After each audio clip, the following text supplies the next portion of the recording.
Call of Duty. Everyone has at least played one title in the franchise, that being Cold War, Black Ops 2, or even World at War. One thing they have in common is those games share a certain game mode that I think everyone and their friends has played, and that is zombies. So where did zombies originate from, and how did it evolve since then?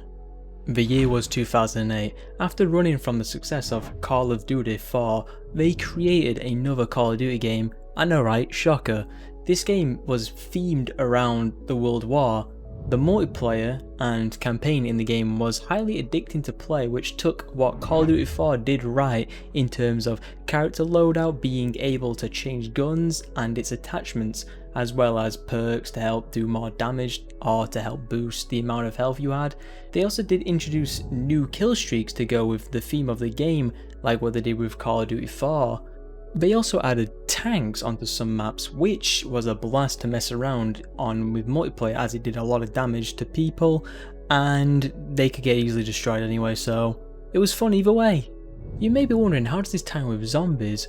Well, if you completed the campaign in World at War, you were greeted with a new game mode, one that would change the series forever. Once you complete the campaign, you will have a new option at the bottom of the mission select called Nazi Zombies. The first map had its own custom intro to get you familiar with the new landscape, being presumably a plane pilot crashing onto the ground with you flashing in and out of consciousness. You see a bunch of soldiers walking around the area, with one running towards you, but before they could make it, boom, the title screen which says Nazi Zombies then puts you onto the map Nacht Der Untoten, which means Night of the Undead. In German, how fitting. You wake up inside this bunker with only a pistol, and the windows around you being all boarded up, which I presume that the guy who got into the bunker boarded them up before waking up again after he was flashing in and out of consciousness, but that's up to speculation. Now that we're inside the bunker, we have to survive for as long as we can, as zombies are surrounding the place. So what can we do? Well, there is 3 doors on the maps, one being an actual door, 2 being chairs costing 1000 points each, and that there is wall buys on the map which you can buy for points chalked around the shape of a gun, that being the Kar 98K or the Thompson. But your best choice for better weaponry is the mystery box, which cost 950 points and contained a plethora of guns, one being the ray gun, which everyone wanted to obtain that to use in the game, and people made a ton of tutorial videos and quotations on how to get it, which included you shooting the question marks in the box a couple times, doing a couple spins, prones, and all that other shit. I did all those and it never worked. I was one of those people. Now, the map itself was reused assets which came from the multiplayer map called Airfield, with its bunker being the main closest to what we see in Nacht Der Untoten. The map features 3 rooms and 3 buyable doors, which I talked about briefly and how much they are and what they're like. The map was also quite small, with 2 rooms that you can really train in if you want to go that strategy, that being the spawn room and the mystery box room, with one spot to camp in which is upstairs above the spawn room next to the grenade wall buy. To help you in your fight against the zombies, there are 4 different power-ups. There's max ammo, nuke, insta-kill and double points, which insta-kill and double points last for 30 seconds. And one last thing before going on to another map, the name of Nacht Der Untoten, Night of the Undead when translated from German, is a reference to the movie called Night of the Living Dead, which features zombies, and it is the first film, or one of the first films, to ever feature that by George Romero, who is seen as the forefather to zombies we know of today. Now, before the next DLC, custom zombie maps had started to take off, with one map standing out, being called Dead Sand, with it honestly being such an incredible map that it could have easily been in the game. The map featured you in the trenches on the beach with zombies running towards you. The map fits the theme of the game so well, and it has a new power up that gives you troops in the trenches to help you fight off the zombies, and the troops on the boat which kill you, so be aware of that. And it also included like the first examples of wonder weapons, with weapons giving you like ray gun power-ups and stuff like that. So it's actually a really influential and a really cool custom map that I think you should play. I'll leave a link in the description if you want to. March 19th, 2009, the next Zombies map will be released, called Veruckt, with it being another map which reused assets, which would be a common thing for World at War maps. The map itself was hard, tight corridors and no real spot to train, unlike Nacht Der Untoten, but what it does have is 3 brand new features that would help build on zombies we know now. The map introduced the power, which is located at the middle of the map and is helpful for using the new traps on the map, and the biggest of them all, perks. This changed zombies as it gave players better stats to help them combat zombies on higher rounds, with the 4 perks being double tap, which just increased your fire rate, speed cola, which improves your reload time and also it helps build barriers quicker, quick revive, which at this point was pointless for solo games as it just helps quickly revive teammates, and Juggernog being the most important as it gave your health a major boost, allowing you to take more hits before going down. Veruckt itself is probably one of the scariest maps, with it being set in a mental hospital, with the atmosphere really making it feel like it, with the sounds of screaming and crying really putting you on edge. It's also one of the only zombie maps that has a split spawn room, so there's 2 separate rooms, one that has quick revive and then accompanying wallbuys being the M1 Grand and Springfield, while the other room being the Juggernog room had a Guha 43, a Kar 98K and some grenades.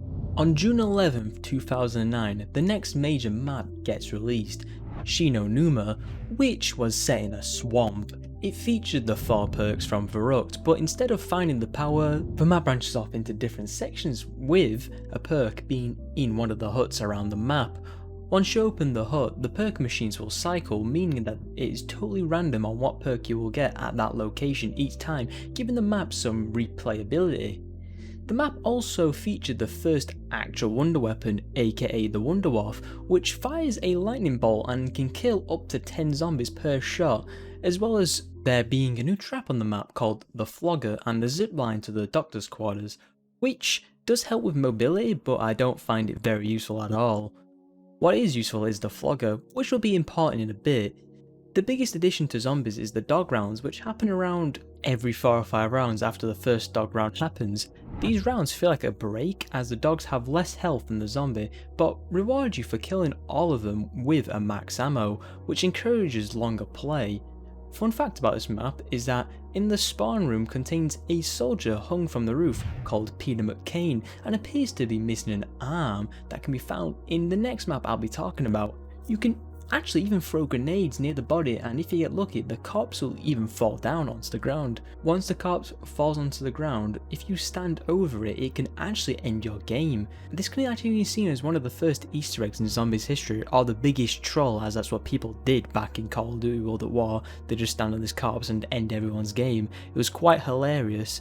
This map also introduced the infamous Ultimus crew, which consisted of Tank Dempsey, Nikolai Belensky, Tankio Masaki and Edward Richtofen, with Dempsey being a former American Marine, Nikolai being a former member of the Russian Red Army, Takeo being a Japanese Imperial Army member, and Richtofen being a former member of Group 935, which is a whole rabbit hole to dive down to understand and explain all the lore to it. Before moving on to Map Pack 3, I'd like to get you up to speed on how currently the zombie system works, and why it was so easy to get to round 100 on Shi No Numa. To start off, there's a new wonder weapon on the map and a new trap, the wonder weapon being called the Wonderwaffe and the trap being called the Flogger. The wonder weapon, aka the Wonderwaffe, can deal infinite damage up to 10 zombies per shot, and the Flogger can also deal infinite damage and can easily kill a roughly 24 zombies, which is the max horde per round. Now the first round that can actually reach the cap of 24 zombies on these maps is round 5, with the first round actually having a lot of oddities, with Nacht Der Untoten and Shi No Numa starting off with 4 zombies on round 1 and then going up each round by an increment of 5 zombies. Veruckt was an odd case however, with the map starting off with 6 zombies on round 1 then again on round 2, and then going up by 6 zombies till round 5. Let's move on to how much health a zombie has. To start off, on round 1 they have 150 health, then gain 100 health every round up until round 9, where on round 10 their health gets multiplied by 1.1 each round after. August 6, 2009, Map Pack 3 came out with the map Riese. This map had a major impact on how we know zombies today. Not only did it come with perks, traps, dog rounds and a wonder weapon, what did the map even introduce? Well, it added 3 teleporters at the edge of the map which, when linked after the power is on, can teleport you to the middle of spawn and help you if you're in a bad situation at the costly price of 1,500 points. Once you link all 3 teleporters on the map, the door at the spawn opens revealing Pack-a-Punch. For 5,000 points it will upgrade your weapon, dealing more damage or in some cases changing how a weapon functions, like for instance the starting pistol, when upgraded it becomes like a rocket launcher, dealing a ton of damage towards zombies and as well as self-damage. Another major update to this map brought is the current zombie system, where instead of zombies getting capped at 24 on later rounds, with the number going up to an infinite amount, and instead just capping the map to 24 zombies on the map, so when those 24 zombies die, they will respawn again behind the barriers and then just repeat the cycle. This fixed the issue that Shi No Numa had with players being able to go to insane high numbers and now posed a major challenge above round 100. The map design was also quite well done, as every part of the map led to somewhere, with the endpoints having a teleport that leads you back to spawn, but everyone remembers the catwalk part as it's the most iconic and where everyone spent most of their time, as it was the best camping spot on the map and even offered a mystery box location to seal the deal. And lastly, the dogs on this map compared to Shi No Numa don't actually sprint towards you when they first spawn in, they actually walk towards you until they recognize you and then do the infamous pouncing, which feels more polished up to how Shi No Numa's dogs work, where they just don't have a cool off period and they're just full on sprinting towards you no matter what. Riese also added new Easter eggs, which a lot of people remember more than the Shi No Numa dead hanging guy, which I mentioned previously had a missing arm. This arm can be found on the power switch next to the box, and also can be found on the map Veruckt as well. Yeah, I don't quite get how it's also in Veruckt and Riese, but you know, good for his arm, it's travelling around the world, seeing all the sights to see. I wish his hand the best in his next endeavours. Moving on to the music Easter egg, this is one of the most popular music Easter eggs in the series, as it has one of the best songs for it, Beauty of Annihilation. To activate this Easter egg, you'll need to go to the animal testing lab, which is near Juggernog. In the animal testing room, you will find 2 jars with a spine and brain inside of them, emitting some noise. Once you use the interact key on them, their noise will go away, and enter the jar in Teleporter B, and interacting it will start to play Beauty of Annihilation, which is such a good song. Onto the main Easter egg, which is called the Fly Trap Easter egg. To start off, you'll need a Pack-a-Punch gun. Once gotten an upgrading gun, make your way to the entrance of the lab and look outside the barrier behind the door. You will see this Stonehenge thing with like a control box. Shooting the control box with a Pack-a-Punch gun will start the Easter egg, which causes items to appear out the ground and shoot up around the map for the players to go find the items shown. The first bear can be found near the 2 jars in the animal testing lab, locked up in a cage, holding Juggernog and the upgraded starter pistol. The next bear is just outside the lab in a window holding just a Bowie knife. Finally, the monkey bomb can be found holding a grenade and a Molotov cocktail in the furnace room where you would buy the Thompson. While in this room, you can throw a monkey bomb into the fire where Samantha Maxis would interact with you in shock of what you've done. Samantha Maxis is also the person that you will hear when you activate this Easter egg as well, and also the voices when you shoot said teddy bears.